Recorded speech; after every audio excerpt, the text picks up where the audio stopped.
그래서 둘은 결혼을 하게 되죠. 이게 바로 카스티아와 아라곤의 연합, 스페인 왕국이 탄생하게 되는 비하인드 스토리가 되겠습니다. 통일 스페인의 시작이었습니다. 15살 때 이 헤리오스는 도망치는 노예를 도와주다가 주인한테 둔기로 머리를 맞았습니다. 머리를 너무나 끔찍하게 가격을 당했습니다. 그래서 헤리오스는 이때의 폭력으로 이마의 뼈가 함몰되었고, 아라곤의 캐서린과 피어의 메리 인생의 교집합으로 등장하는 인물이 있죠. 헨리 8세입니다. 엘리자베스는 아무것도 모르는 16살의 나이에 반려가 이해하지도 못하는 말들로 맹세하고 그 후 30년간 후회하며 사는 것이 결혼이었다라고 말한 적이 있습니다.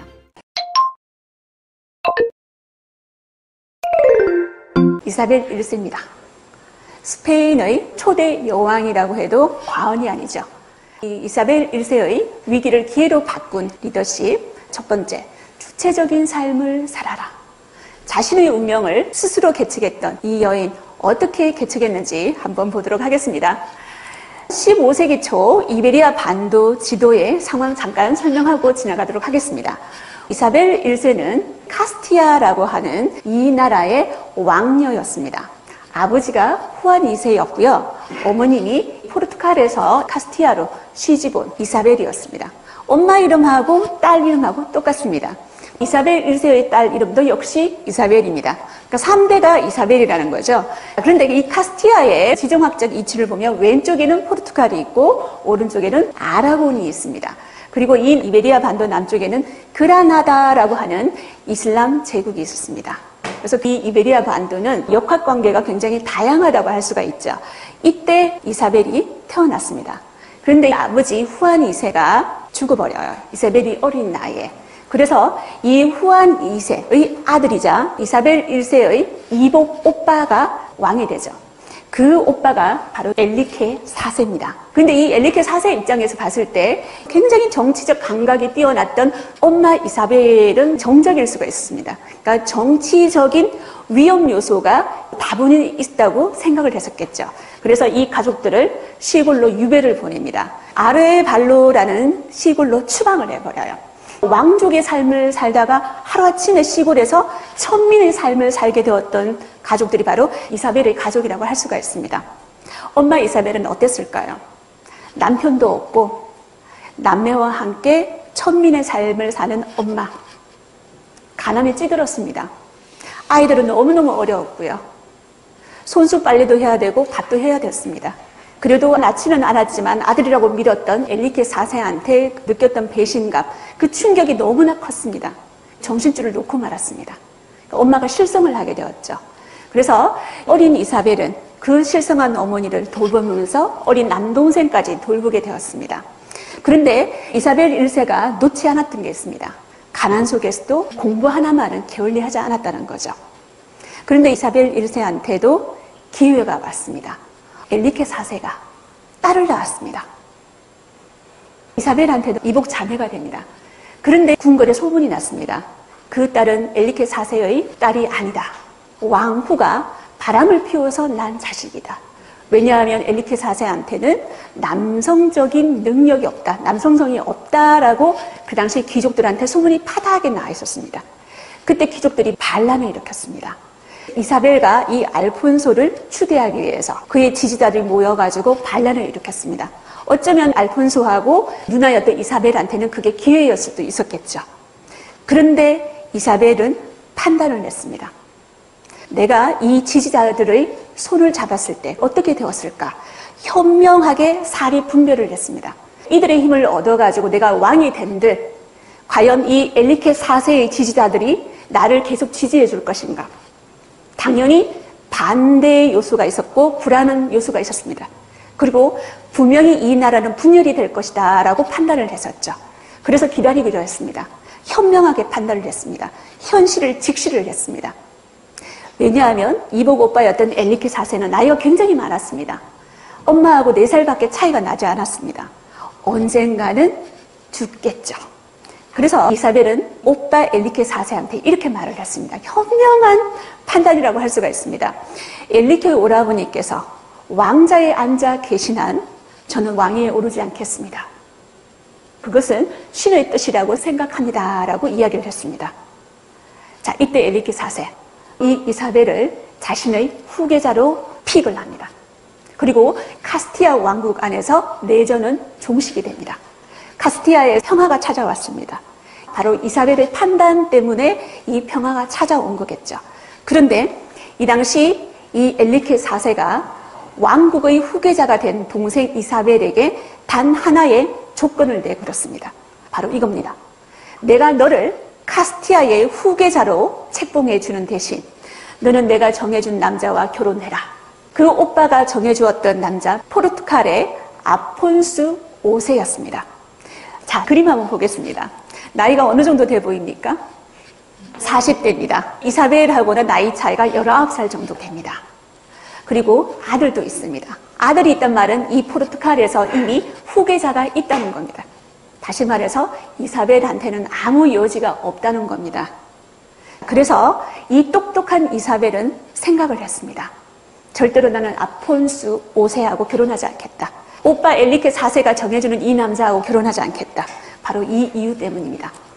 나는 왕비가 아니라 여왕이 될 거야 라고 어릴 때부터 이사벨은 꿈을 꾸었습니다. 그 당시에 모든 여왕들은 이웃나라의 왕자나 이웃나라의 왕과 결혼했을 경우에 이 여왕의 지위보다는 왕비의 지위를 누리고 살았습니다. 다시 말해서 왕의 후계자를 낳는데 열중을 하지 자신의 통치권은 남편한테 넘겨버렸습니다. 그래서 우리가 알고 있는 엘리자베스 1세 여왕도 국가와 결혼했다라고 청혼을 거절하게 되죠. 하지만 이사벨 같은 경우는 결혼을 합니다. 대신에 어떤 조건을 하나 내걸게 되죠. 이사벨이 찾던 남편, 제가 한번 따라가 보겠습니다. 그녀가 선택한 남편감 궁금하시죠? 근데 여러분, 이 당시가 600년 전 가까이 된다고 생각하면 해보세요. 굉장히 파격적인 일입니다. 여러분이 여러분 남편감을 찾아나셨습니까? 선생님 찾아나셨습니까? 아니죠. 우리가 살아갈 때만 해도 자기 남편감을 직접 찾아 나선다는 게 굉장히 힘들었습니다. 근데 이사벨 같은 경우는 자신이 여왕이 되기 위해서, 왕비가 아니라 여왕이 되기 위해서 직접 자기한테 맞는 남편감을 물색을 하러 다녔습니다. 그래서 찾았던 남편감, 짜자자잔, 기대하십시오. 바로 이 남자입니다. 아르곤의 페르난도라는 왕자였는데요. 아라곤 왕국이 어디 있습니까? 카스티아의 바로 옆에 있습니다. 아까 오빠가 정해준 아폰수 5세하고 외모에서 차이가 나죠. 어때요? 훨씬 젊어 보이죠? 연합니다. 저도 연하를 찾을 걸 그랬습니다. 한 살 연합니다. 아까 아폰수 5세 같은 경우 19살 연상이었죠.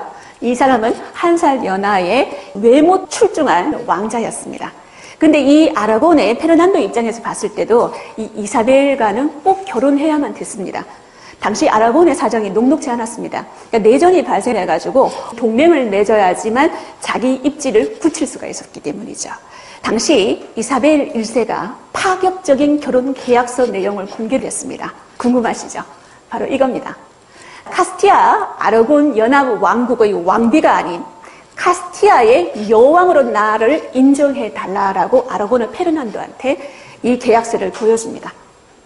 이렇게 주체적인 삶을 살았던 여성, 이 멋진 여성이 바로 이사벨이었습니다. 그런데 오빠 엘리케 4세가 걸림돌이었습니다. 항상 이 궁중에 이사벨을 놔두고 감시를 하기 시작했죠.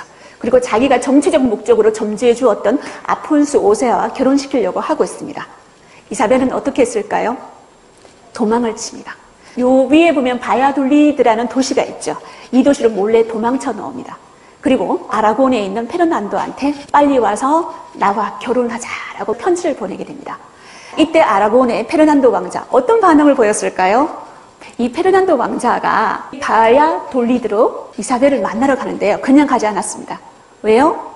엘리케 4세가 추격을 하기 시작했거든요. 변장을 해야 됐었습니다. 그래서 상인으로 변장하고 겨우겨우 도착해가지고 바야돌리드에서 그녀를 만납니다. 그래서 둘은 결혼을 하게 되죠. 이게 바로 카스티아와 아라곤의 연합, 스페인 왕국이 탄생하게 되는 비하인드 스토리가 되겠습니다.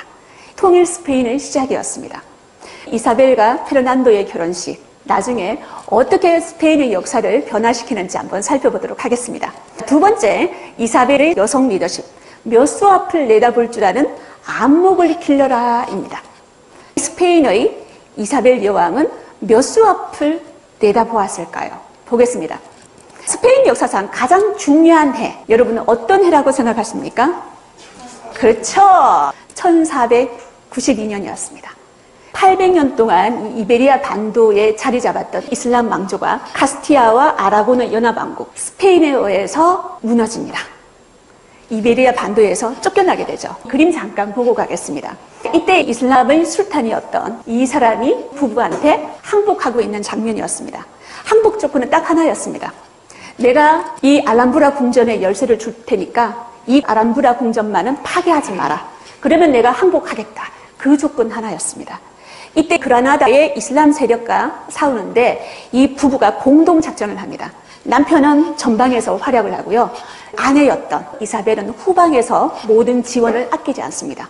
몸소 다쳤던 병사들 돌보기까지 했던 사람이 이사벨 여왕이었습니다. 그래서 이 두 사람은 로마 교황청으로부터 카톨릭 부부라는 명예로운 칭호까지 얻게 됩니다. 레콘키스타가 완성되었을 때, 국토 재정복운동이 완성되었을 때가 1492년이었습니다. 그런데 우리는 1492년을 또 다른 해로 기억하고 있습니다. 바로 그 얘기를 지금부터 하겠습니다. 이 당시 통일 스페인의 가장 경쟁국은 포르투갈이었습니다. 포르투갈은 항해 왕자 엘리크에 의해 가지고 벌써 아프리카 서해안이 다 개발이 되었습니다. 이 항로가 개척이 되었다는 거죠.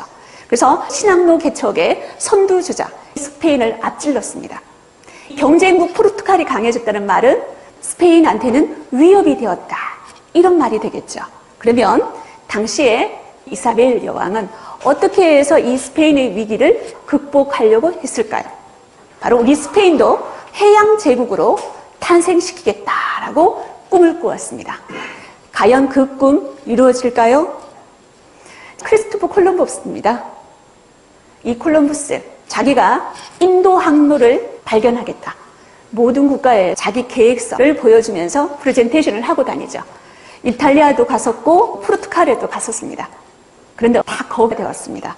사기꾼이라는 오명까지 쓰게 되었죠. 이때 콜럼버스가 마지막으로 찾았던 나라가 스페인이었고 그때 여왕이 이사벨이었습니다. 그러면 이사벨은 어떤 판단을 했을까요? 이 사기꾼이라 불리는 콜럼버스의 말을 믿었을까요? 위험이 높단 말은 수익이 높다는 거죠. 고위험, 고수익입니다. 콜럼버스한테 이사벨이 발휘했던 지혜는 경청입니다. 콜럼버스의 말을 들어보았습니다. 듣고 또 들어보았습니다. 그리고 다시 보냈습니다. 며칠 뒤에 또 만나가지고 그 남자의 얘기를 또 듣습니다. 또 보내고 또 듣습니다. 그때마다 이 콜럼버스는 점점 자기 계획을 더 디테일하게 다듬어 오겠죠. 그리고 마지막 날에 이렇게 만납니다. 콜럼버스는 굉장히 꿈이 컸던 남자였습니다. 자신이 인도로 가는 신항로를 개척하는 대신에 스페인의 여왕 이사벨한테 이런 요구를 합니다. 항해와 함께 탐험 비용 전액을 투자해달라. 수익의 10%, 그리고 나를 새로운 지역에 총독으로 임명해달라라는 제안을 합니다.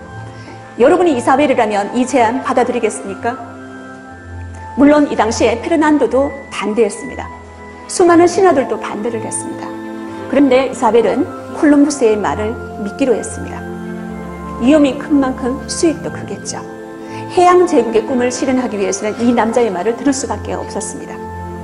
그래서 자신의 왕관까지 팔아가지고 콜럼버스를 지원해 주기로 했었죠. 선박 두 척과 수많은 선원들을 모집하고 항해 기술자를 모집해 주었던 사람이 바로 이사벨 여왕이었습니다.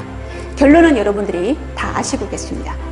4번의 항해 끝에 콜럼버스가 도착했던 산 살바도 지역입니다. 카리브해. 그러니까 처음부터 수익이 났을까요? 처음부터 수익이 나지 않았습니다.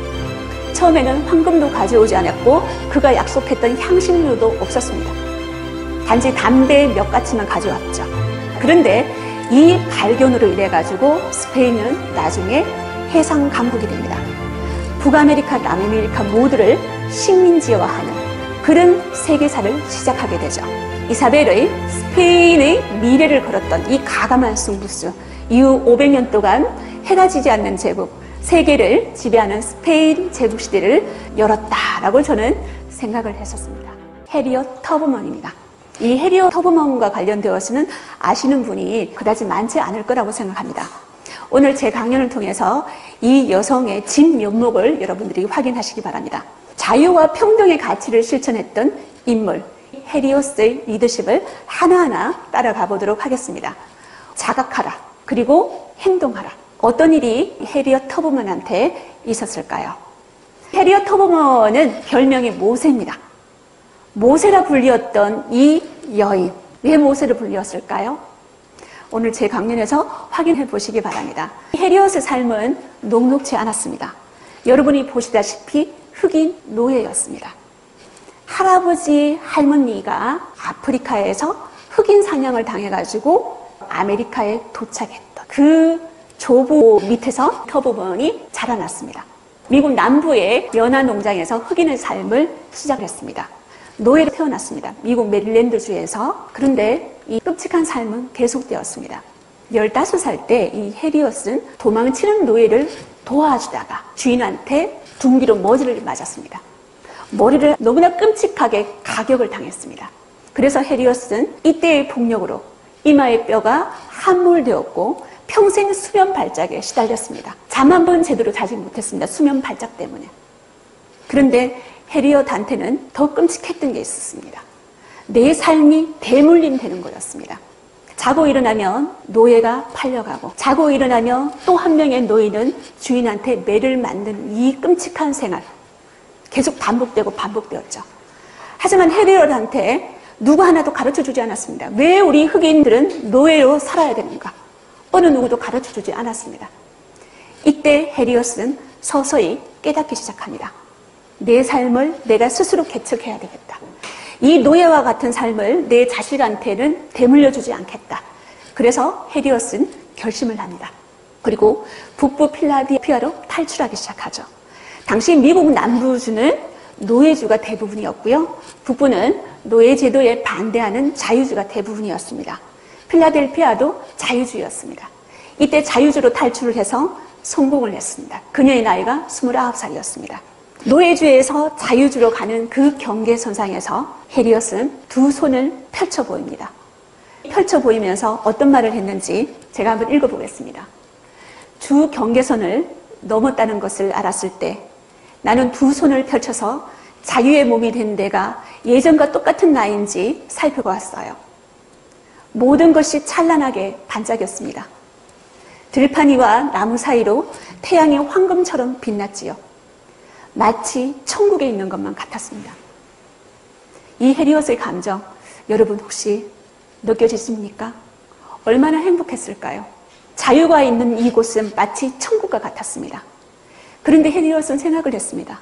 이 자유, 이 천국과 같은 곳, 나의 가족, 나의 친구들, 그리고 나와 함께 살았던 그 흑인 노예들한테도 이 자유로운 공기를 마시게 하고 싶다. 이 천국을 누리게 하고 싶다. 이렇게 생각을 했습니다. 그래서 그녀는 또 행동을 하기 시작했습니다. 바로 타인의 아픔에 공감을 하는 거죠. 첫 번째는 자신의 아픔에 자각을 하면서 두 번째는 타인의 아픔에 공감을 하면서 또 행동을 합니다. 이 당시에 지하철로라는 게 있었습니다. 언더그라운드 레일로드라는 건데요. 미국 남부의 목화 농장에 있는 흑인 노예들을 탈출시키는 네트워크가 된 조직이 바로 지하철로였습니다. 이 지하철로에는 그들만의 은어가 있었습니다. 철로라는 게 있었어요. 노예를 탈출하는 길을 말하겠죠. 여기 보면 철로가 되겠습니다. 남부 노예주에서 북부 자유주로 가는 요게 바로 철로가 되겠습니다. 두 번째는 스테이션입니다. 조력자의 집입니다. 남부에서 노예를 탈출시켜서 북부로 오면은 그 노예를 재워주고 숨겨주는 역할을 하는 게 바로 역이 되겠습니다. 그리고 이 남부의 농장에서 탈출시키는 인도자의 역할을 하는 사람이 바로 차장이 되었습니다. 지하철로의 가장 위대한 차장이 된 해리엇 터브먼이었습니다. 해리엇 터브먼은 이 북부 자유주에 와서 온갖 어려운 일을 하면서 돈을 벌기 시작했습니다. 청소부와 자력부의 일을 했었죠. 티끌보 태산이라고 계속해서 모으기 시작했습니다. 그리고 난 다음에 이 흑인 녀석 해리엇 터브먼은 봄과 가을이 되면 사라집니다. 왜 사라졌을까요? 남부의 면화 농장으로 가서 흑인들 탈출을 돕습니다. 할머니로 분장을 했었죠. 할머니로 분장했던 이 해리엇 아무도 알아보지 못했습니다. 해리엇 터버먼과 그녀의 도움을 받아서 구출됐던 노예 가족들의 모습입니다. 터버먼 한번 찾아볼까요? 어디 있습니까? 요 왼쪽에 있었죠. 터버먼은 항상 이렇게 말을 했습니다. 나는 한 번도 손님을 놓친 적이 없다. 손님을 한 번도 놓친 적이 없던 그 위대한 차장이 바로 해리엇 터버먼이었습니다.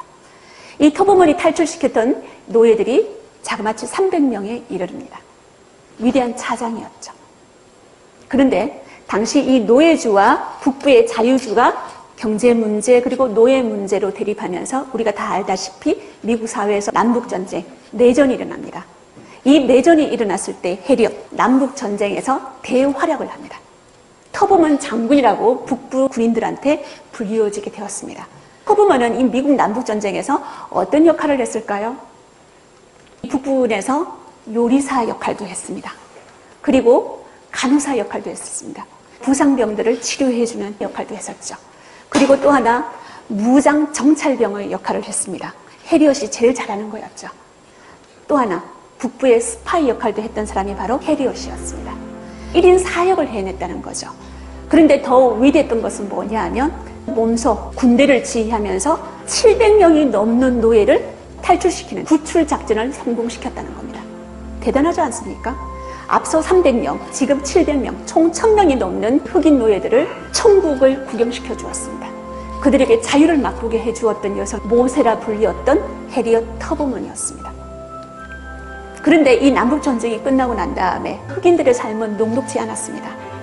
해리엇 터버먼의 집이라는 공간을 만들어 놓고 흑인 여성들의 자립을 도와주었습니다. 그들의 거주지를 마련해 주었죠.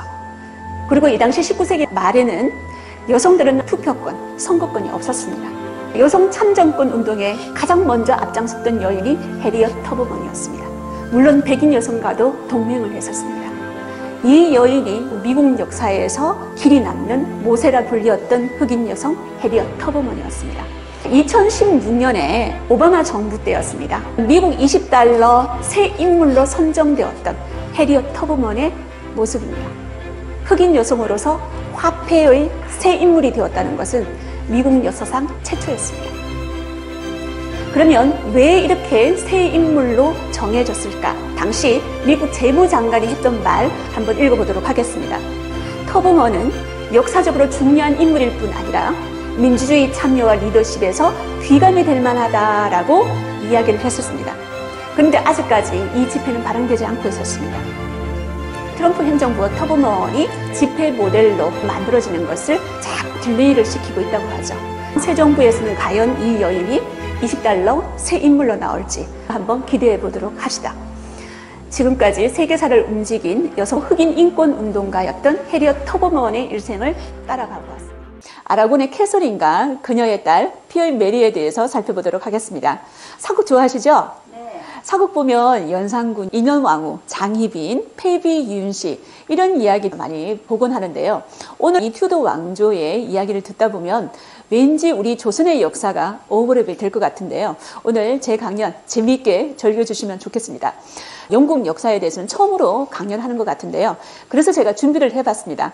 아마 호락호락한 세계사에서 선보이는 상식편 세 번째 일가 될 것 같은데요.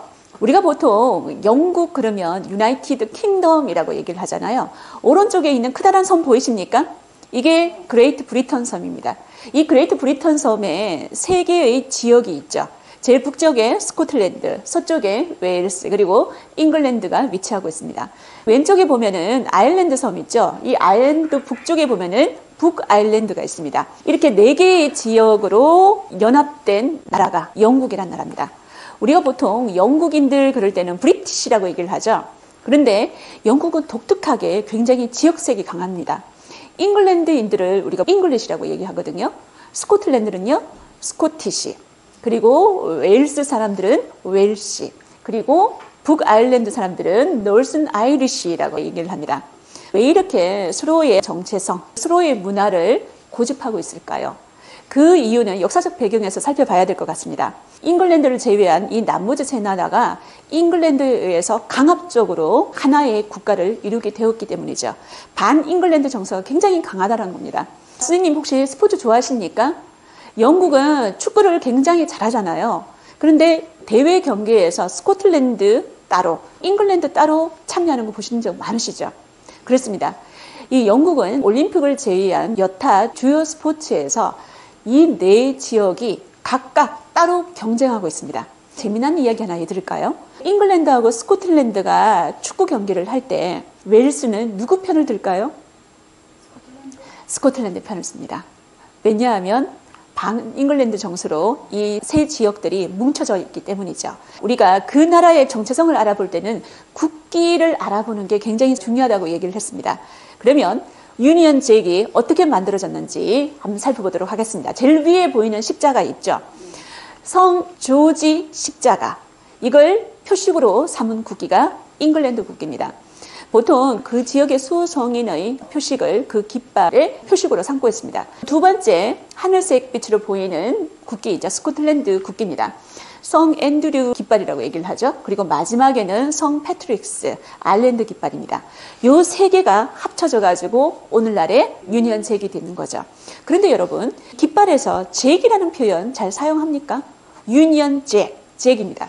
이 깃발이 처음 만들어졌을 때가 스코틀랜드하고 잉글랜드가 통합되었을 때거든요. 그때가 바로 스코틀랜드의 제임스 6세였던 이 왕이 잉글랜드의 제임스 1세로 등극했을 때입니다. 엘자베스 1세가 결혼을 하지 않았지 않습니까? 후사도 없었습니다. 그래서 이 잉글랜드의 엘자베스 1세 뒤를 이어가지고 스코틀랜드의 제임스 6세 친척이 됩니다. 이 사람이 잉글랜드의 왕으로 들어왔기 때문에 이때부터 이 국기가 합쳐지면서 유니언 잭, 제임스를 잭이라고 줄여서 이야기하기도 하거든요. 혹시 이 장미 보신 적 있습니까? 왠지 돌연변이 같은 이 장미 색깔, 빨간 장미하고 흰 장미가 결합되어 있습니다. 이 장미를 튜더 로즈라고 합니다. 튜더 왕가의 문장이죠. 그러면 이 튜더 왕가는 어떻게 해서 생겨났을까요? 30여 년간의 장미 전쟁 이후에 이 두 가문이 합쳐집니다. 결혼으로 동맹을 하죠. 전쟁의 종지부를 찍는 겁니다. 이 요크 가문을 상징하는 문장이 흰색 장미였습니다. 랭카스트 가문을 상징하는 문장은 붉은색 장미였습니다. 그래서 이 두 장미가 합쳐져 가지고 오늘날의 투더 로즈가 된 거고요. 현재 영국 왕실의 문장이기도 합니다. 그러면 이 투더 왕가에 대해서 한번 살펴보도록 할까요? 118년 투더 왕조를 이끈 5명의 왕입니다. 이 튜더 왕가는 유럽 변방이었던 섬나라 영국이 유럽의 중심으로 우뚝 솟게 만들었던 왕조라고 할 수가 있습니다. 118년 역사를 가지고 있는데요. 헨리 7세 튜더 왕조를 열었던 인물입니다. 그리고 그의 아들 헨리 8세, 헨리 8세의 아들이죠. 에드워드 6세입니다. 이때까지는 전부 다 남자죠. 이제부터 여자입니다. 메리 1세, 영국 최초의 여왕입니다. 그리고 엘자베스 1세가 나오죠. 우리가 보통 튜더 왕조 그러면 엘리자베스 1세라든지 헨리 8세의 치적에 너무나 주목하는데요. 오늘 저는 이 엘리자베스 1세가 아니라 이 엘리자베스 치적에 가려진 한 비운의 여성의 삶을 조망하고자 합니다. 우선 이 튜더 왕가의 가계도를 한번 살펴보도록 하겠습니다. 제일 위쪽에 보면 헨리 7세가 있죠. 이 헨리 7세의 아들이 헨리 8세인데 옆에 여인들을 한번 보시겠습니까? 모두 몇 명이죠? 6명입니다. 총 6명의 왕비를 가졌던 그 남편이 헨리 8세입니다. 그런데 이 헨리 8세의 첫째 부인이 아라곤의 캐서린이 있거든요. 이 캐서린의 딸이 메리 1세입니다. 그리고 이 아라곤의 캐서린 다음에 헨리 8세의 왕비가 되었던 앤 블린의 자녀가 여러분들이 알고 있는 엘자베스 1세입니다. 그리고 제인 시모어가 있죠. 이 제인 시모어에서 낳은 자녀가 바로 에드워드 6세가 되겠습니다. 헨리 8세한테는 첫 아들이라고 생각하시면 되겠죠. 오늘 저는 헨리 8세의 첫째 부인 아라곤의 캐서린과 그녀의 딸 메리 1세의 삶에 주목해서 강연을 이어가도록 하겠습니다. 아라곤의 캐서린. 이 아라곤의 캐서린은요, 이름 앞에 아라곤이라는 말이 붙어 있죠. 그렇습니다. 이 캐서린의 아버지가 아라곤의 왕이죠. 페르난도 2세입니다. 그리고 이 캐서린의 어머니는 더 유명한 분이죠. 카스티아 왕국의 이사벨 여왕입니다. 이 두 사람은 통일 스페인을 열었던 아주 유명한 왕이죠. 부모의 유명세를 톡톡히 받았던 이가 캐서린이었습니다. 그런데 다시 살펴보면은 이 캐서린이 금수저 집안이었다는 거죠. 빵빵한 친정을 가졌던 왕녀가 캐서린이었습니다. 그런데 이 캐서린의 삶은 두 번의 결혼과 함께 두 번의 불행으로 점철되어 있습니다. 왜 이런 슬픈 운명을 이 여인이 받아들여야 했을까요? 그 삶을 들여다보도록 하겠습니다. 캐서린의 첫 번째 남편이죠. 아서 왕자입니다. 이 아서 왕자는 헨리 7세의 장남인데요. 결혼한 지 몇 달 되지 않아가지고 병사합니다. 캐서린은 미망인이 되어야만 했죠. 그런데 이 캐서린의 집안이 빵빵하지 않습니까? 가톨릭의 종주국이라고 할 수 있는 스페인의 왕녀였습니다. 당시 시아버지였던 이 헨리 7세는 캐서린이 가지고 왔던 그 지참금을 포기할 수가 없었습니다. 만약에 캐서린이 다시 친정으로 돌아간다면 그 지참금을 다 토해냈어야만 됐었기 때문이죠. 그래서 헨리 7세는 아서 왕자의 동생이었던 왕자 헨리와 결혼을 추진하죠. 그게 바로 정략 결혼이었습니다. 이 결혼은 또 하나의 비극이 새롭게 태어나는 결혼이기도 했습니다. 오른쪽에 있는 이 헨리 8세 모습 한번 봐주시겠습니까? 당시 유럽 최고의 꽃미남이었습니다. 우리가 알고 있는 이 헨리 8세의 몸은 어떻습니까? 허리 엄청난 50 몇 인치인가요? 엄청난 이 허리둘레를 자랑하고 있는 그 모습만 상상하시는데요. 그 헨리 8세도 10대 시절에는 이렇게 꽃미남이었습니다. 이 꽃미남이었던 헨리 8세가 또 잘하는 게 너무 많아요. 스포츠도 잘했고요. 음악도 뛰어났습니다. 예체능에 아주 능통했다는 거죠. 그리고 사냥도 너무 잘했습니다. 요 잘생긴 꽃미남이 사냥터에서 말을 타고 사냥하는 모습 상상만 해도 즐겁지 않습니까? 그리고 외국어도 굉장히 능통했습니다. 라틴어도 잘했고요. 수많은 외국어를 섭렵했던 지성인 중에 지성인이 바로 헨리 8세였습니다.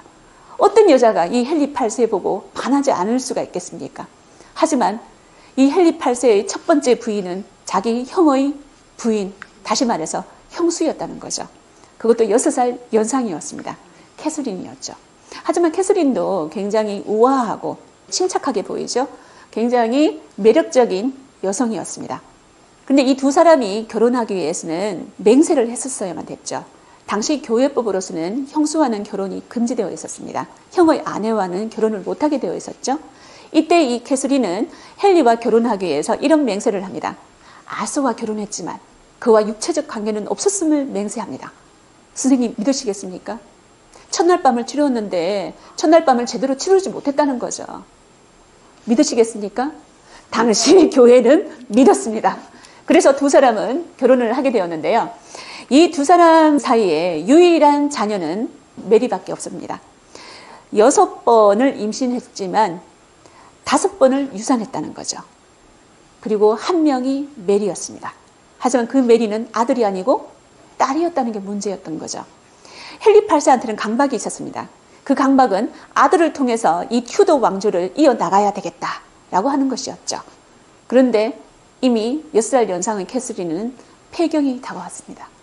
더 이상 아들을 꿈꿀 수조차 없는 상황이 되어버린 거죠. 이때 헨리 8세의 눈에 띄었던 여인이 있습니다. 바로 천일의 앤으로 알려져 있는 엠블린이죠. 이 엠블린은 캐서린의 시녀였습니다. 이 엠블린 집안도 원래는 상인 집안이었거든요. 그런데 아버지가 프랑스의 외교관으로 활동을 했습니다. 그러니까 어린 시절에 프랑스에서 자라났다는 거죠. 그래서 프랑스 궁중 예법을 굉장히 많이 몸에 익히고 있었던 이가 엠블린이었습니다. 젊고 발랄하고 또 외국어에도 능통해 헨리 8세가 어찌 이 여인을 사랑하지 않을 수가 있겠습니까? 하지만 이 엠블린하고 결혼하기 위해서는 누구하고 이혼해야 됩니까? 캐서린하고 이혼을 해야 되겠죠. 이 두 사람은 세계의 스캔들로 불리고 있는데요. 헨리 8세가 이 엠블린하고 결혼하기 위해서 첫째 부인 캐서린과 이혼을 결심합니다. 근데 캐서린이 당연히 응하지 않겠죠. 그래서 헨리 8세가 생각했던 구실, 이혼의 명분이 있습니다. 바로 이거였다는 거죠. 구약성서 레위기 20장 21절 형제의 아내를 취하면 자손을 보지 못하리라. 내가 성경의 말씀을 어기고 한 결혼이라 저주받아서 아들이 생기지 않는 것이다. 따라서 처음부터 잘못 내려진 특별 허가는 번복되어서 이 결혼은 무효가 되어야 된다라고 헨리 8세는 생각을 했습니다. 그런데 당시 로마 교황청은 받아들이지 않았죠. 강경하게 거부했습니다. 한 번 내린 특별 허가는 번복할 수 없다. 이게 당시 로마 교황청의 지침이었습니다. 카톨릭의 법이기도 했지만 당시 이 카톨릭의 중심 국가였던 스페인의 눈치를 굉장히 봤다는 거죠. 그리고 또 하나요. 당시 신성 로마 제국의 황제가 카를 5세였는데요. 이 카를 5세가 바로 아라곤의 캐서린의 조카였습니다. 양대 권력의 눈치를 보았던 로마 교황청이었습니다. 그런데 헨리 8세는 어떻게든 이혼을 했어야 됩니다. 헨리 8세한테 정말 헨리 8세의 마음에 쏙 들게 조언을 해주었던 이가 헨리 8세의 수석 장관이죠. 토마스 크로멜이 있습니다. 이 토마스 크로멜이 헨리 8세한테 이런 아이디어를 제공했습니다. 폐하께서 이혼하시는데 왜 교황의 허락이 필요한 거죠? 우리는 왜 이런 생각을 못한 거죠, 여러분? 폐하께서 이혼하는데 왜 교황의 허락이 필요한 거죠? 내가 이혼하면 되는데. 이제부터 교황이 아닌 폐하께서 영국 교회의 수장이 되십시오. 헨리 8세는 너무나 행복했습니다. 이혼할 수 있는 길을 찾았기 때문이죠. 그래서 마침내 수장령을 1534년에 발표합니다. 로마 교황이 아닌 영국의 왕이 영국 국교회의 수장이 되는 법령이 수장령입니다. 이때 영국 국교회 성공회라고 보통 얘기를 하는데요. 설립의 시발점이 되었습니다. 이 두 사람의 이혼이 영국 성공회를 탄생시켰다는 거죠. 그러면 이혼을 당했던 이 아라곤의 캐서린은 어떻게 살았을까요? 이혼을 거부했기 때문에 헨리 8세의 눈밖에 났습니다. 그 어떤 위자료도 받지 못하고 변방에 수도원에서 홀로 쓸쓸히 늙고 죽어갔습니다. 아라곤의 캐서린이 죽고 난 다음에 부검을 했거든요. 그 부검했던 의사가 이런 말을 했습니다. 심장에 시커멓게 종양이 있었다. 이 캐서린이 살아생전에 쓸쓸한 말년을 보내면서요. 수많은 편지와 공식 문서에 서명할 일이 있었습니다. 이때 뭐라고 서명을 했냐면 캐서린 더 퀸이라고 했습니다. 늘 그녀는 잉글랜드의 왕비였길 바랬죠. 합법적인 헨리 8세의 유일한 왕비였기를 그녀는 늘 소원했다는 거죠. 그리고 엠블린이 헨리 8세의 눈밖에 났다라는 소식을 듣는 순간 다시 복귀를 꿈꾸었던 이가 아라곤의 캐서린이었습니다. 하지만 이 아라곤의 캐서린은 결국 숨을 거두게 됐는데요. 그녀의 딸 메리 1세도 이 아라곤의 캐서린의 임종을 보지 못했습니다. 물론 전 남편이었던 헨리 8세도 그녀의 임종을 보지 않았고 그녀를 찾지 않았죠. 이 아라곤의 캐서린의 죽음이 잉글랜드 국민들한테 알려졌죠. 그때부터 잉글랜드 국민들은 그녀에게 존경과 동정을 보내기 시작했습니다.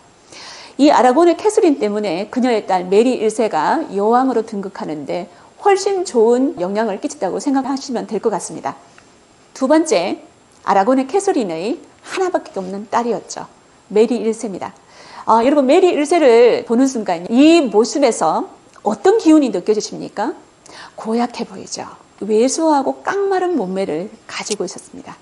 그리고 삶이 녹록지 않았음을 알 수 있는 게 얼굴이죠. 얼굴 표정이 굉장히 경직되어 있고 주름은 굉장히 많습니다. 왜냐하면 그녀가 근시였기 때문이죠. 근시면 우리가 어떤 표정을 많이 짓죠? 눈을 이렇게 찡그리게 되지 않습니까? 저도 얼굴에 주름이 많은데요. 근시기 때문입니다, 여러분. 자, 이 메리 1세가 이렇게 주름이 생기는 그 수많은 인생 역정을 하나하나 따라가 보도록 하겠습니다. 우리가 보통 메리 여왕, 메리 1세 그러면 두 명의 여왕을 생각하는데요. 여기서 구별을 한번 해보고 가도록 합시다. 두 명의 메리 여왕입니다. 왼쪽은 스코틀랜드의 메리 스튜어트, 그리고 오른쪽에는 오늘 이야기를 나누고 있는 잉글랜드의 메리 투더입니다. 이 두 사람의 공통점은 잉글랜드의 엘리자베스 1세 여왕하고 굉장히 관련이 있는데요. 이 메리 투더의 이복 동생이고 메리 투더가 죽고 난 다음에 여왕으로 등극한 인물이 엘리자베스 1세가 되겠죠. 이 엘리자베스 1세가 참수시켰던 인물이 바로 스코틀랜드의 메리 여왕이 되겠습니다. 자, 헨리 8세와 캐서린, 메리 1세의 부모님이 이혼한 후에 이 메리의 삶은 어땠을까요? 혹시 짐작하십니까? 외롭고 비참했겠죠. 더 외롭고 비참한 일을 아버지 헨리 8세가 만들어냈습니다. 그녀에게서 공주 자기를 빼앗았습니다. 그리고 왕위 계승금까지 전부 다 빼앗아버렸죠. 여러분, 이 메리 여왕은 헨리 8세가 재혼하기 전까지 헨리 8세의 유일한 무남 동료 딸이었습니다. 얼마나 사랑을 많이 받았을까요? 근데 부모의 이혼으로 하루아침에 공주에서 시녀로 전락했습니다. 나락으로 떨어졌다는 거죠. 그녀의 삶이 얼마나 비참하고 참혹했을까요? 그녀를 더욱더 비참하게 했던 것은 바로 이거였습니다. 그녀의 이복동생이죠. 엘리자베스가 세례 성사할 때 이 메리 공주는 시녀로서 이복동생 엘리자베스를 보좌했습니다. 이때 기억이 그녀의 가슴에 굉장히 상처로 남아 있었다는 거죠. 그리고 계모 엠블린, 그녀를 냉대했습니다. 엠블린이 천일 동안 왕비에 있는 순간순간 이 메리 공주는 고통 속에서 보냈습니다. 그런데 이 엠블린도 결국 런던 탑에서 참수를 당합니다. 왜 참수를 당했을까요? 이 아름다운 여인이 왜 참수를 당했을까요? 그렇죠. 아들을 못 낳아서 참수를 당했습니다. 그녀에게 씌워진 제목이 3가지 정도 되었는데요. 간통, 반역, 근친상간이었습니다. 어느 것도 이 엠블린하고 상관이 없는 거였지만 헨리 8세는 엠블린과 헤어져야만 됐습니다. 새로운 아내를 얻어서 아들을 낳아야 됐기 때문이었죠. 원래 이 엠블린한테는 화형이 언도되었다고 합니다. 그런데 헨리 8세가 엠블린하고 그래도 결혼 기간이 한 몇 년 정도 되지 않습니까? 굉장히 관용을 보여준 거죠. 화형에서 참수형으로. 그리고 아주 목을 잘 자르는 사형 집행관을 이 엠블린한테 보내주었다고 합니다. 이런 남편 어떻습니까? 무섭지 않습니까? 네, 끔찍하죠.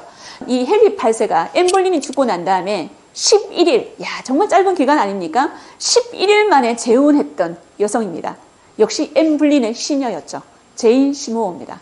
이 제인 시모어하고 결혼을 했는데요. 헨리 8세는 살아서 지낸 제인 시모어한테 늘 이런 말을 했답니다. My true wife. 나의 진정한, 진실된 와이프라는 거죠. 왜 이런 이름을 불러주었을까요? 아들을 낳았기 때문이었죠. 아들을 낳았기 때문에 My true wife라고 하는 거죠. 그래서 제인 시모어 무덤 옆에 헨리 8세의 무덤이 있다고 합니다. 제인 시모어가 낳았던 아들이 바로 에드워드 6세죠. 이 에드워드 6세를 낳자마자 제인 시모어는 10여일 만에 출산의 후유증으로 사망하게 됩니다. 이 에드워드 6세는요, 9살에 즉위했습니다. 정말 어린 왕이지 않습니까? 9살에 즉위했던 어린 왕 에드워드 6세는 7년 정도 재위하다가 16살에 병사하고 맙니다. 병이 들어 죽고 말았죠. 그래서 이 에드워드 6세의 뒤를 이어서 메리 1세가 잉글랜드 여왕으로 즉위했습니다. 그녀의 나이가 무려 37살이었습니다. 이 메리 1세가 잉글랜드의 여왕으로 즉위를 하고 난 다음에 늘 꿈꾸었던 게 있습니다. 바로 카톨릭 국가로 잉글랜드를 다시 되돌려 놓는 거죠.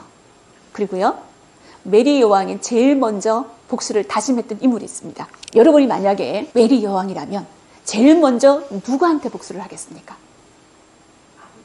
아버지. 그런데 이 아버지는 이미 죽고 없다는 거죠. 그래서 복수의 대상은 토머스 크랜머입니다. 캔터베리 성당이 있거든요. 영국에. 성공회의 대성당인데요. 거기에 있는 대주교입니다. 캔터베리 대주교 토머스 크랜머.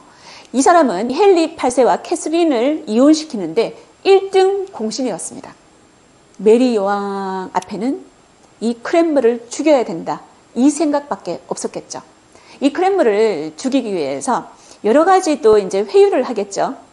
어떤 구실을 만들어야 되지 않겠습니까? 그래서 이 크랜머를 개신교에서 카톨릭으로 개종시키기 위해서 수많은 회유가 들어갔습니다.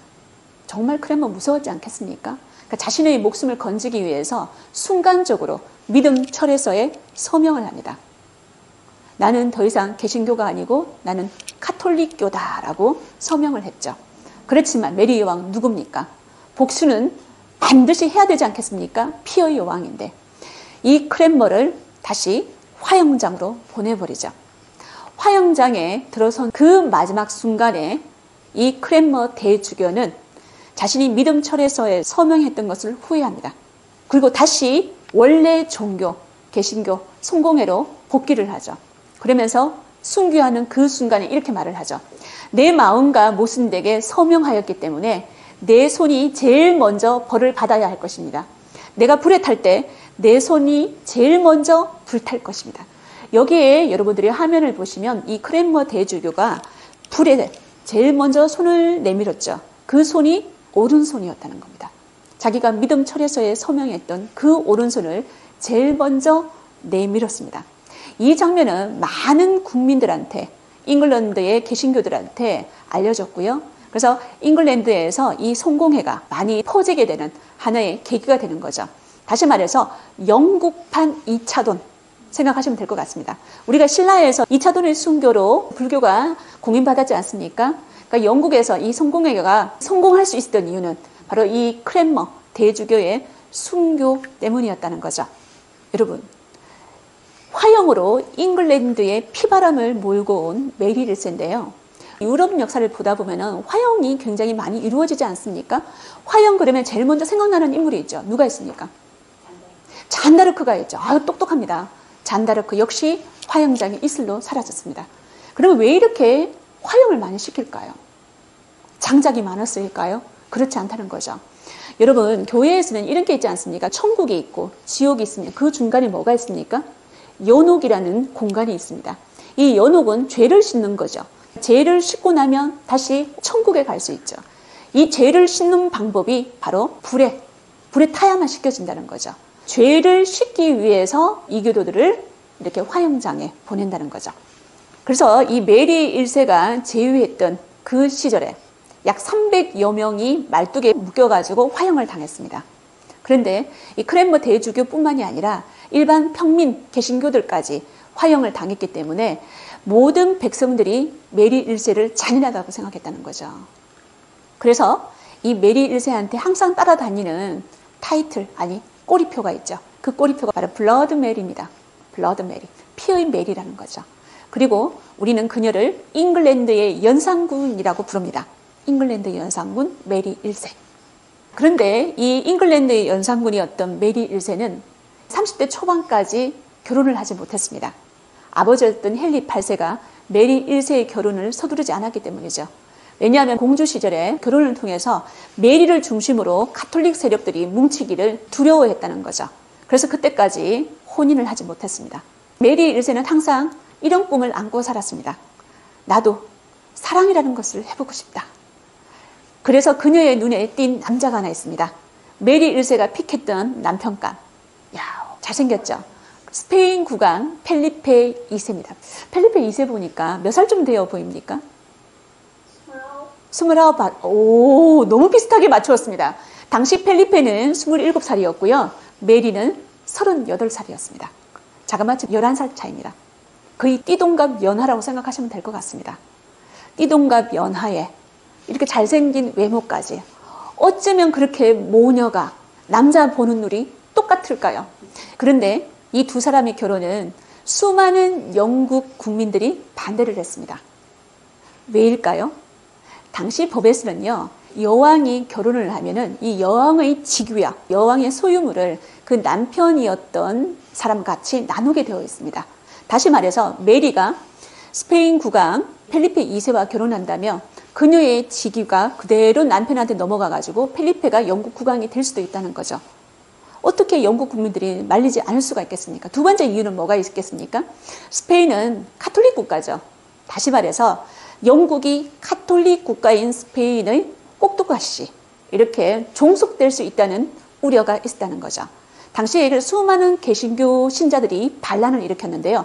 대표적인 반란이 토마스 와이어트 경의 반란이었습니다. 여왕의 애국심은 어디에 있습니까? 펠리페와의 결혼은 절대 반대입니다. 이렇게 국민들의 반대를 무릅쓰고 여왕은 결혼을 했습니다. 펠리페를 지독히 사랑했죠. 비록 정략 결혼이었지만 그녀가 펠리페를 얼마만큼 사랑했는지 보여주는 대표적인 예가 있는데요. 왼쪽에 보면은 메리 여왕의 초상화가 있는데요. 그녀가 항상 초상화를 찍을 때 착용했던 펜던트 같은 진주 목걸이가 있습니다. 이 진주 목걸이가 바로 남편이었던 펠리페 2세가 결혼식 때 결혼 예물로 준 겁니다. 얼마나 소중하게 간직했습니까? 이 메리 1세는 펠리페 2세의 후사를 간절히 원했습니다. 남편을 사랑했기도 했겠지만 어머니가 하지 못했던 그 아들을 자신은 낳고 싶기 때문이었죠. 그런데 여러분, 아들은 혼자 낳습니까? 하늘을 봐야지 별을 딸 수 있지 않습니까? 근데 하늘을 보지 못했습니다. 월말 부부, 주말 부부 그것을 넘어가지고 연말 부부, 아니에요. 2년, 3년마다 펠리페 2세는 영국으로 오지 않았습니다. 메리 여왕을 보러 오지 않았죠. 이런데 어떻게 아들을 낳을 수가 있겠습니까? 메리 여왕의 상심이 더욱더 커지겠죠. 그런데 한 번씩 올 때마다 이 메리 여왕의 배가 점점 나오기 시작했습니다. 임신이라고 착각이 날 정도로 배가 나왔다는 거죠. 그것은 상상 임신이었습니다. 한 번도 아니고 2번이나 상상 임신을 한 거였죠. 훗날 어떤 기록에 의하면 당시에 이 메리 여왕의 뱃속에는 난소 종양이 생기고 있었다는 거죠. 종양이 커지면서 점점 배가 나오기 시작했다는 겁니다. 이 2번의 상상 임신을 겪는 동안 펠리페 2세는 메리 여왕을 더욱더 멀리하게 되었습니다. 왠지 거짓말 잘하는 양치기 소년 같은 느낌이 아니었을까요? 이 메리 여왕은 점점 우월해지겠죠. 남편을 간절히 원했지만 이 남편은 스페인에 돌아가고는 더 이상 영국에 오지도 않았습니다. 어느 날 갑자기 펠리페 2세가 찾아왔습니다. 그리고 이 메리 여왕한테 어떤 제안을 합니다. 간곡히 설득을 하죠. 그 설득이 뭐였을까요? 그녀를 더욱더 힘들게 한 것. 당시 스페인은 프랑스와 전쟁을 벌이고 있었습니다. 그런데 스페인 옆에 잉글랜드가 함께 하기를 스페인의 국왕 펠리페 2세가 바랬다는 거죠. 메리 여왕의 선택은 어떤 거였을까요? 정말 사랑하는 남편이 도와달라고 하는데 어떤 여자가 안 도와주겠습니까? 당연히 메리 여왕은 사랑하는 남편 펠리페 2세를 위해서 온 국민이 반대하는 징집을 해서 프랑스에 스페인 군대를 돕기 위해서 잉글랜드 군대를 파병을 합니다. 결과는 어떻게 되었을까요? 칼레를 빼앗기게 되는데요. 이때 칼레가 굉장히 중요한 지역입니다. 잉글랜드한테요. 이 섬나라 잉글랜드에게 대륙 진출의 교두보가 되는 지역이 칼레였습니다. 여러분 100년 전쟁 들어보셨죠? 아마 잔다르크가 활약했던 전쟁으로 유명할 건데 이때 100년 전쟁 때 프랑스 내에 있는 모든 잉글랜드의 땅이 사라졌지만 100년 전쟁이 지나도 유일하게 남아있는 프랑스 내의 영국 땅, 그게 바로 칼레였다는 거죠. 이 칼레는 정치적으로도 굉장히 중요하지만 경제적으로도 굉장히 요충지입니다. 영국은 양모 산업이 굉장히 발전하지 않았습니까? 양모를 수출하면 이 칼레가 거점이 되어가지고 유럽 지역에 판매가 되는 거죠. 이 칼레에서 거둬들이는 관세 수입의 대부분이 영국 재정으로 들어가게 되는데요.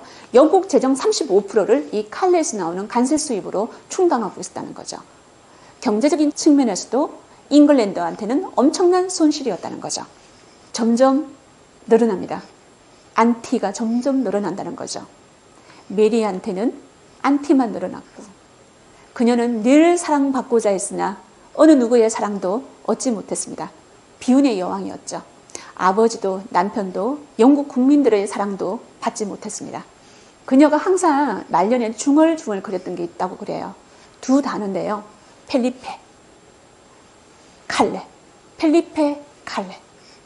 그녀가 간절히 원했던 사람이었고 간절히 원했던 땅이었음을 알 수가 있죠. 그리고 이 메리 1세는 죽을 때 이런 유언 아닌 유언을 남겼다고 하죠. 내가 죽으면 심장에 펠리페와 칼레 2 글자가 박힐 것이다. 그녀가 마지막 숨을 거둔 세인트 제임스 궁전입니다. 1558년에 숨을 거두었는데요. 그녀가 죽음으로 인해 가지고 5년간의 공포 정치가 막을 내렸습니다. 영국 국민들, 잉글랜드 국민들이 너무나 환호했습니다. 그녀의 남편이죠. 펠리페 2세입니다. 이 펠리페 2세는 메리 여왕의 죽음을 보고 어떤 애도를 보냈을까요? 메리의 죽음에 대해 적정한 정도의 슬픔을 느낀다. 정말 매정한 남편이지 않습니까? 그런데 더 매정한 일이 있습니다. 메리 여왕이 숨을 거두기도 전에 이 펠리페 2세가 청혼한 여인이 있습니다. 그 청혼한 여인이 엘리자베스 여왕이죠. 메리 여왕의 이복 동생이자 이 펠리페 2세의 처제였다는 거죠. 죽음을 앞둔 메리 여왕에게 유일한 혈육은 이 엘리자베스 1세 뿐이었습니다. 그리고 그 왕가는 메리 여왕에게서 엘리자베스 1세에게 넘어가게 된 거죠. 여러분, 웨스트민스터 사원입니다. 메리 여왕이 묻혀 있습니다. 메리 여왕은 죽으면서 그녀의 어머니 아라곤의 캐서린 옆에 묻히고 싶어 했습니다. 하지만 그 소원도 들어주지 않았습니다. 이 웨스트민스터 사원에서 그녀가 가장 미워했던 이복 동생 엘리자베스 1세와 함께 묻혀 있습니다. 그 또한 비극이지 않습니까? 저는 지금까지 아라곤의 캐서린과 피어의 메리, 이 2 여인의 비극적인 삶에 대해서 여러분하고 얘기를 나누었습니다. 이 아라곤의 캐서린과 피어의 메리 인생에 교집합으로 등장하는 인물이 있죠. 헨리 8세입니다. 이 헨리 8세는 아들을 낳겠다는 강박증이 있는 아버지이자 남편이었죠. 그래서 캐서린과 이혼을 했고 딸 메리를 피어의 군주라는 꼬리표를 달게 만들었던 아버지이기도 했었죠. 하지만 꼭 헨리 8세 때문에 이 두 여인이 불행해졌을까요? 캐서린은 죽을 때까지 잉글랜드의 왕비이자 유일한 합법적인 헨리 8세의 아내이기를 바랬습니다. 그리고 그녀의 딸 메리 1세는 어머니 아라곤의 캐서린의 그림자를 극복하지 못했습니다. 어머니의 종교였던 카톨릭을 잉글랜드 사회에 뿌리내리기 위해서 수많은 사람들을 화양장으로 보냈죠. 그리고 어머니처럼 살기 싫었습니다. 어머니처럼 버림받기 싫었죠. 그래서 남편 펠리페 2세에게 끊임없이 사랑을 갈구했습니다. 그리고 그의 아들을 낳기를 바랬습니다. 하지만 그녀의 소원이 이루어지지 않자 그녀는 불행한 삶을 마감했었죠. 그래서 저는 오늘 이렇게 제 강연을 정리하고 싶습니다. 불행한 사람은 이루어질 수 없는 소원만 빌죠. 여러분이 진정으로 행복하고 싶다면 지금 여러분이 가진 것들에 먼저 감사하면 어떨까요? 여러분들의 행복한 인생 제가 응원하겠습니다. 배은숙의 호락호락한 세계사 제45편입니다. 영원한 오스트리아의 연인 황후 엘리자벳입니다. 우리가 보통 엘리자벳 그러면 잉글랜드의 여왕 엘리자벳을 가장 먼저 떠올리게 되는데요. 오늘 저는 오스트리아의 황후 엘리자벳으로 여러분을 찾아가겠습니다. 이 엘리자벳 황후는 당대 유럽에서 가장 아름다운 황실 여성으로 정평이 나 있었습니다. 엘리자베트 아밀리에 유제니, 그녀의 이름입니다. 독일식 이름이죠. 그런데 오늘 저는 편하게 영어로 엘리자벳이라고 얘기를 하겠습니다. 그녀는 약칭으로 시시라고 불리기도 했는데요. 오스트리아에는 쇤브룬 궁전과 호프부르크 궁전이 있습니다. 이 호프부르크 궁전에는 시시 박물관이 있는데요. 이 시시 박물관을 관광객들이 굉장히 많이 찾습니다. 그 시시 박물관에는 시시가 평소에 입고 다니던 드레스와 그녀가 사용했던 많은 물건들이 전시되어 있습니다. 그리고 우리가 오스트리아를 여행하다 보면은 많은 기념품을 사게 되죠. 그 모든 기념품에는 시시의 초상화가 그려져 있습니다. 예를 들어서 초콜릿을 산다든가 열쇠고리, 심지어 쇼핑백에도 이 초상화가 그려져 있죠. 시시의 초상화 중에서 가장 유명한 초상화라고 할 수가 있습니다. 빈트 할트의 초상화입니다. 특히 다이아몬드 별이 장식된 이 갈라드레스, 그리고 머리에 이 장식들은 많은 드라마나 영화 그리고 뮤지컬에서 따라하기도 하죠.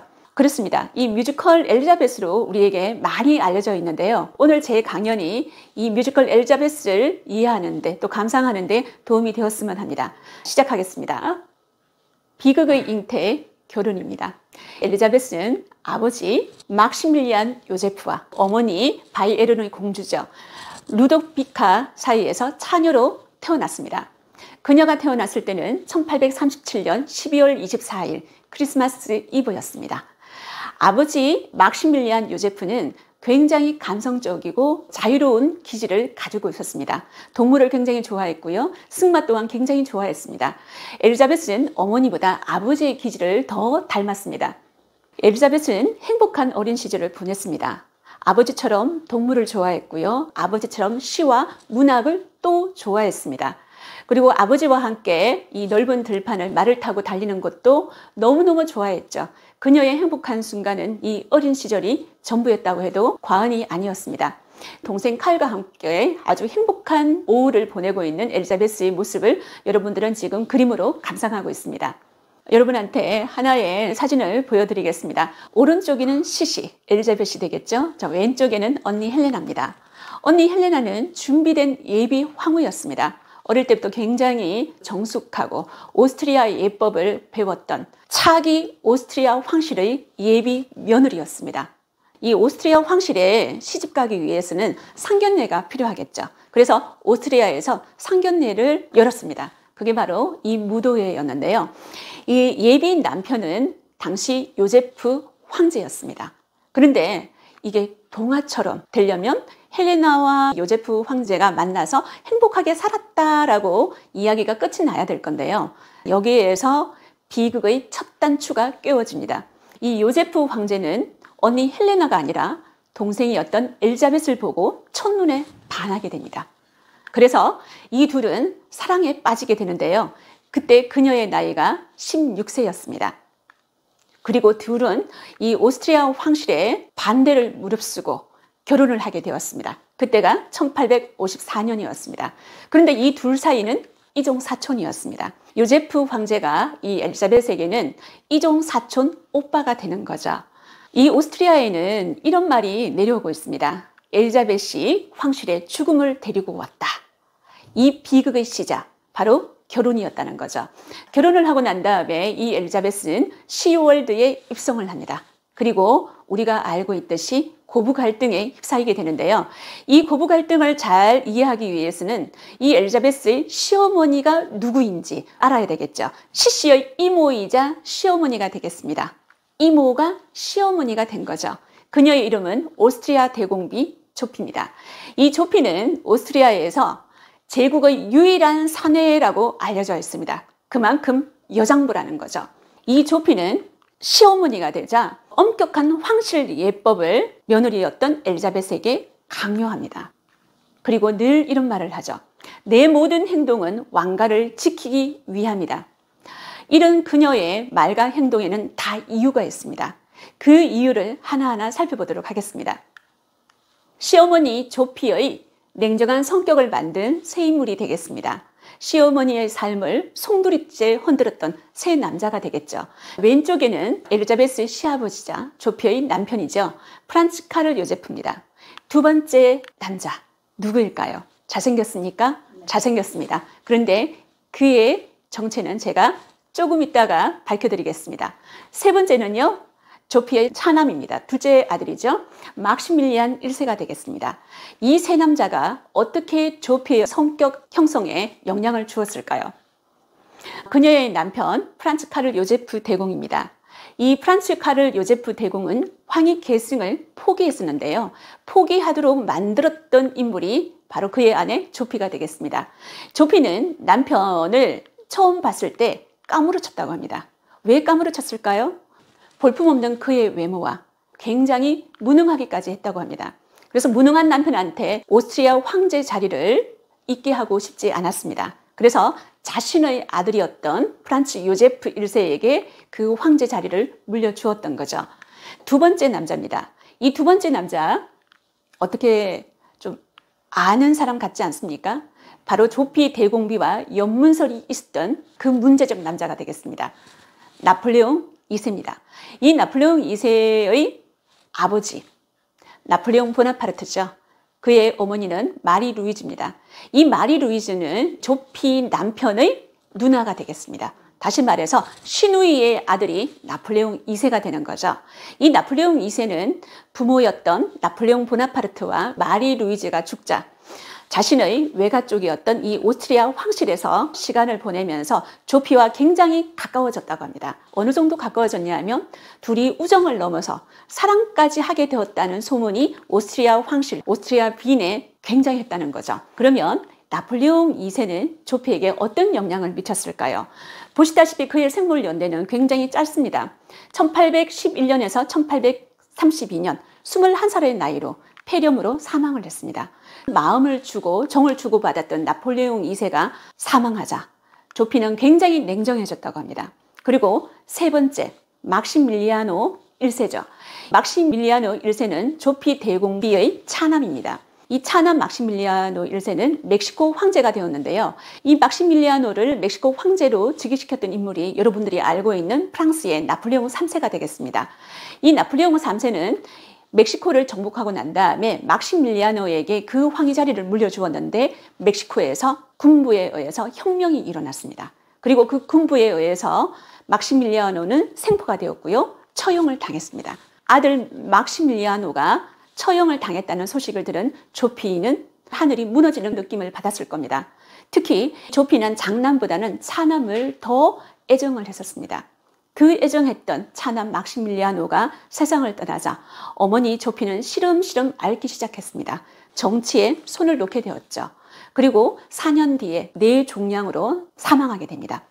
시어머니와의 갈등 속에서 남편 프란츠 요제프는 전혀 무관심했다는 거죠. 그녀의 방패막이가 되어주지 못했습니다. 그녀에게 이 오스트리아 황실은 감옥 그 자체였습니다. 그런데 1년 뒤에 정말 기다리고 기다리던 아이가 태어났습니다. 결혼 1년 만에 첫 딸이 태어났는데 그 아이의 이름은 조피입니다. 조피, 엘리자베스의 시어머니였던 조피와 이름이 똑같습니다. 시어머니가 엘리자베스의 허락을 받지 않고 그녀의 이름을 첫 손녀에게 물려주었다는 거죠. 그리고 엘리자베스로부터 양육권을 빼앗습니다. 손주들의 일상을 하나하나 통제했던 인물이 바로 조피 대공비였습니다. 넌 아직 어리고 교양이 부족하니 이 아이는 내가 교육하겠다. 시어머니의 명령이었습니다. 엘리자베스는 1년 뒤에 둘째 딸 기젤라를 낳게 되었는데요. 그녀는 이 두 딸과 함께 헝가리 여행을 하게 되었습니다. 이 헝가리 여행은 시어머니 조피가 반대했던 여행이었습니다. 하지만 두 딸과 함께 떠났던 이 여행에서 그녀는 비극적으로 첫 딸을 잃게 됩니다. 첫 딸 조피가 열병에 걸리게 됐고 사망하게 되었다는 거죠. 이 사건 이후로 시어머니 조피와 갈등이 폭발적으로 일어나게 되었는데요. 시어머니는 엘리자벳, 넌 어미로서 자격 미달이야. 앞으로 기젤라까지 내가 양육하겠다. 이렇게 말을 했습니다. 그리고 시어머니 조피는 늘 이런 말도 더 보태었죠. 아직도 오스트리아 황위 계승자를 낳지 못하다니 이제는 아들도 낳으라는 것이었습니다. 그리고 4년 만에 엘리자베스는 황태자 루돌프를 낳았습니다. 그런데 이 황태자 루돌프 양육은 누가 했을까요? 그렇습니다. 시어머니였던 조피 대공비가 루돌프 황태자까지 양육을 했다는 거죠. 4년 만에 아들을 낳았지만 그 아들의 양육은 엘리자벳이 할 수 없는 것이었습니다. 권한 밖이었다는 거죠. 엘리자베스는 스트레스가 극도에 다다르게 되고요. 우울증에 빠지게 되었습니다.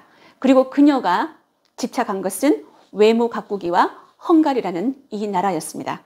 엘리자베스는 자기 자신을 철저하게 관리하는 황후로 정평이 나 있는데요. 그녀의 키는 173cm였습니다.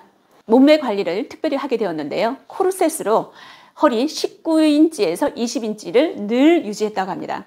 두 번째는 체중 관리였습니다. 체중 관리를 하기 위해서 이 황실에 피트니스 센터까지 차리게 만들었던 인물이 엘리자벳이었습니다. 173cm면 보통 몸무게 63kg 정도가 정상 아니겠습니까? 그런데 그녀의 체중은 46kg에서 49kg, 50kg가 되지 않았다는 거죠. 그리고 식단 관리를 굉장히 철저하게 했습니다. 우유와 오렌지 6개가 그녀 하루의 식사였습니다. 네 번째는 헤어 관리입니다. 오른쪽에 있는 이 사진을 보면 그녀의 헤어가 굉장히 긴 것을 알 수가 있죠. 이 긴 헤어 스스로 감을 수가 있을까요? 손질할 수 있겠습니까? 못합니다. 그래서 3시간 동안 관리하는데 이 헤어를 관리하는 시종이 늘 붙어 다녔다고 하죠. 잘 가꾸어진 그녀의 모습들입니다. 아름다운 자태죠. 이 아름다운 자태의 엘리자베스는 늘 코르셋으로 허리를 꽉 조이고 있는데요. 이 코르셋이 그녀의 죽음과 함께합니다. 그녀는 이 숨막히고 지루한 황실 생활을 벗어나기 위해서 승마를 굉장히 즐겨했다고 합니다. 승마를 하고 있을 때 수많은 사람들이 그녀를 보러 오겠죠. 그때 시신은 부채를 가지고 얼굴을 가린다고 합니다. 32세 이후에는 그녀의 퇴색한 아름다움을 주변 사람들한테 보여주기 싫었다는 거죠. 늘 아름다움만 간직하고 싶었던 황후가 엘리자벳이었습니다. 이 애모 가꾸기와 함께 또 집착했던 게 바로 헝가리라는 나라였습니다. 자유를 갈망하던 엘리자벳, 그녀가 사랑에 빠진 나라는 헝가리였습니다. 왜 헝가리를 이렇게 좋아했을까요? 당시 헝가리는 이 오스트리아의 식민지였거든요. 그래서 이 헝가리의 자치, 헝가리의 독립은 곧 엘리자베스의 자유를 의미하는 것이었습니다. 억압받는 헝가리와 자신을 동일시했기 때문이었죠. 그래서 헝가리와 사랑에 빠진 이 엘리자베트 황후는요, 헝가리어를 배우게 되었고요. 자신의 시녀와 시종을 전부 다 헝가리 사람으로 바꾸었습니다. 그리고 헝가리와의 관계를 개선하는데 굉장히 앞장섰던 인물이 황후였습니다. 그리고 마침내 오스트리아 헝가리 제국 탄생의 주역이 되었습니다. 오스트리아 헝가리 제국은 1867년에 탄생을 했는데요. 이런 슬로건 하에 탄생을 했습니다. 결코 갈라질 수도, 결코 분리될 수도 없다. 그리고 마침내 프란츠 요제프와 엘리자베스는 대관식을 하게 되었습니다. 이 대관식에서 황제 요제프는 이런 말을 하게 되죠. 국방, 재무, 외교를 제외한 모든 분야에서 헝가리 왕국의 자치를 허락하노라. 이 헝가리의 자치는 엘리자베트 황후의 노력이 있었기 때문에 가능했던 거였죠. 헝가리는 자치를 얻었지만 비극은 계속되었습니다. 남편 프란츠 요제프 1세는 헝가리와 악연이 있었는데요. 프란츠 요제프 1세는 오스트리아에서 저주받은 황제로 불리웁니다. 그 이유는 1848년 헝가리 독립혁명이 실패로 돌아가면서 시작되는데요. 이때 이 독립혁명을 요제프 1세는 무자비하게 진압을 합니다. 그 무자비한 진압 가운데 카롤라이 백작 부인의 아들이 희생되었습니다. 카롤라이 백작 부인은 오스트리아 황실의 요제프 1세를 찾아왔습니다. 그리고 이런 말을 합니다. 당신이 내 아들을 죽였어. 니놈이 그 자리에 있는 한 내가 사랑하는 이들은 모두 비극적인 죽음을 맞이할 것이다. 이 저주의 타겟은 루돌프 황태자가 되었습니다. 루돌프 황태자의 양육은 누가 맡았을까요? 그렇죠. 조피 대공비가 맡게 되었습니다. 이 조피 대공비는 루돌프 황태자에게 군인 출신의 교관을 스승으로 두었습니다. 그리고 어릴 때부터 엄격한 군인식 교육을 받았습니다. 어린 시절에 이 루돌프 황태자는 엄마한테 가고 싶지 않았을까요? 그때마다 할머니였던 조피 대공비는 이런 말을 합니다. 넌 군인이 되어야 해. 응석은 받아줄 수 없다. 아주 엄격하게 손자였던 루돌프 황태자를 다루었던 인물이 할머니 조피 대공비였습니다. 이 루돌프 황태자는 지금으로 말하면 아동 학대에 가까운 교육을 받았는데요. 내용은 이렇습니다. 이 어린 아이를 단련시키기 위해서 7살 어린 아이를 권총으로 깨웠다는 거죠. 권총으로 쏘면서 아이를 깨웠습니다. 얼마나 놀랬을까요? 그리고 찬물을 끼얹었다는 거죠. 이럴 때도 있었습니다. 숲속에 루돌프 황태자를 홀로 두고 오는 거였죠. 얼마나 무서웠을까요? 그때마다 어머니와 아버지는 부재 중이었습니다. 유년 시절의 루돌프는 굉장히 관심과 애정이 결핍되었는데요. 그의 아버지는 일에 빠진 워커홀릭이었습니다. 그리고 어머니는 여행에 빠져 있었기 때문에 늘 부재 중이었죠. 황제와 황태자는 끊임없이 갈등을 했습니다. 우선 정치적 노선이 서로 달랐습니다. 아버지는 굉장히 권위적이고 보수적이고 독일 위주의 외교 노선을 취했다면 아들이었던 황태자 루돌프는 어머니를 닮은 자유주의적인 사고방식을 가지고 있었습니다. 그리고 영국과 프랑스와 외교를 해야 된다고 늘 아버지한테 지근을 하는 스타일이었죠. 하지만 아버지는 황태자의 생각을 받아주지 않았습니다. 두 번째는 이 황태자의 여자 문제였습니다. 황태자 루돌프는 벨기에 스테파니 공주와 결혼을 하셨습니다.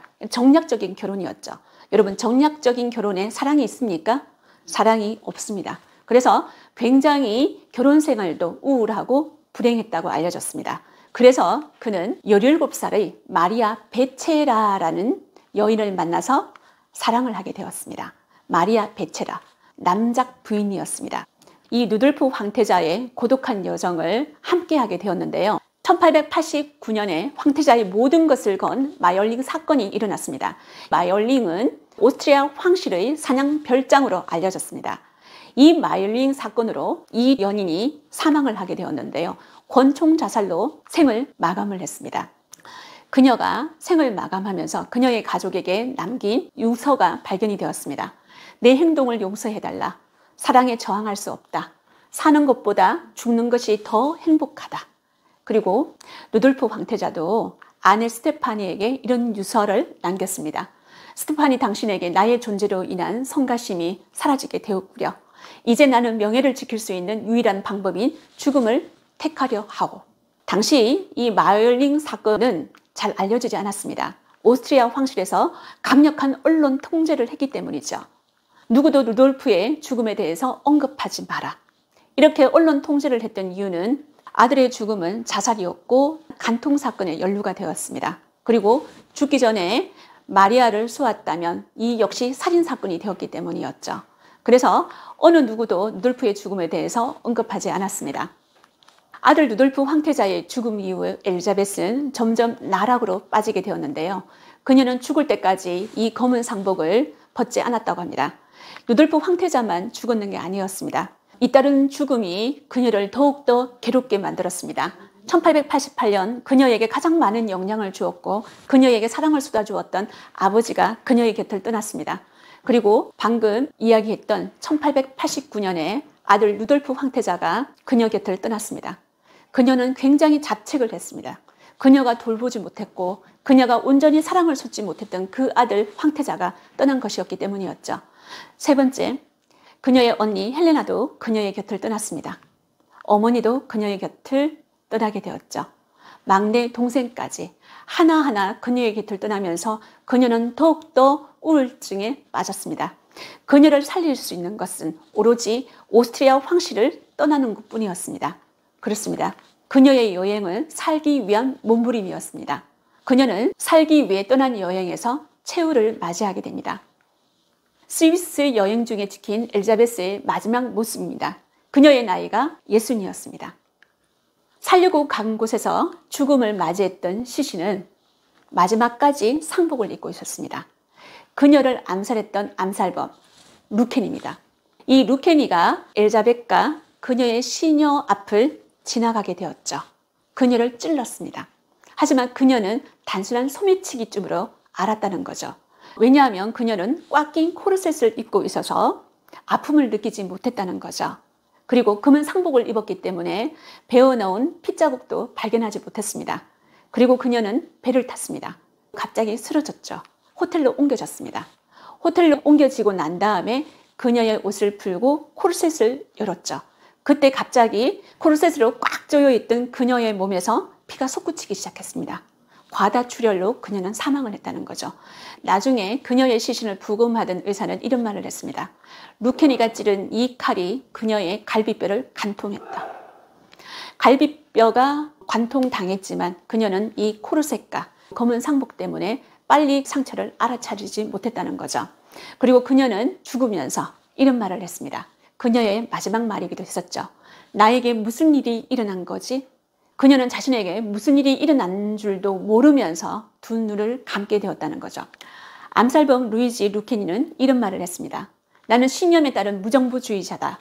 나는 고통받는 사람들과 사회적 지위를 향상시키기 위해 아무것도 하지 않는 사람들에게 모범을 보일 목적으로 군주를 죽이기 위해 제네바에 왔다.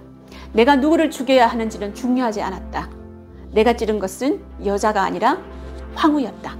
그것은 내가 보기에 왕관이었다. 이 소식을 들은 요제프 1세는 비록 황제이지만 나에게는 아무것도 남아있지 않았다면서 오해를 했습니다. 내가 얼마나 그녀를 사랑했는지, 내게 얼마나 그녀가 중요한 사람인지 그녀는 모를 것이야. 이렇게 회한에 잠기게 되었죠. 그리고 비넷에 거인된 엘자베트 황후의 장례 행렬, 수많은 오스트리아인들이 슬픔을 함께 했습니다. 이 모든 비극을 겪은 86세의 요제프 황제는 68년간 제국을 이끌었습니다. 그리고 샘부른 궁전에서 눈을 감게 되었는데요. 그때가 1916년 1차 세계대전 한가운데였습니다. 마침내 황실 묘지에서 가족이 함께하게 되었습니다. 황후 엘자벳 옆에는 황태자 루돌프가 누워있고요. 남편이었던 요제프 1세가 함께하고 있습니다. 엘자벳은 아무것도 모르는 16살의 나이에 반려가 이해하지도 못하는 말들로 맹세하고 그 후 30년간 후회하며 사는 것이 결혼이었다라고 말한 적이 있습니다. 엘리자벳에게 결혼이란 30년간 후회하며 사는 것이었습니다. 뮤지컬 엘리자벳 혹시 보셨습니까? 거기에 보면 여주인공 엘리자벳이 이런 노래를 부르죠. 당신들의 끝없는 강요 속에 내 몸이 묶인다 해도 내 영혼 속 날개는 꺾이진 않아. 내 삶은 내가 선택해. 새장 속 새처럼 살아갈 수는 없어. 난 이제 내 삶을 원하는 대로 살래. 내 인생은 나의 것. 나의 주인은 나야. 난 자유를 원해. 자유. 꼭 엘자베스의 심경을 보여주는 것 같지 않습니까? 죽어서야 비로소 영원한 자유를 얻은 황후 엘자벳이었습니다. 만약 여러분이 황후 엘자벳이라면 어떤 선택과 어떤 삶을 사시겠습니까?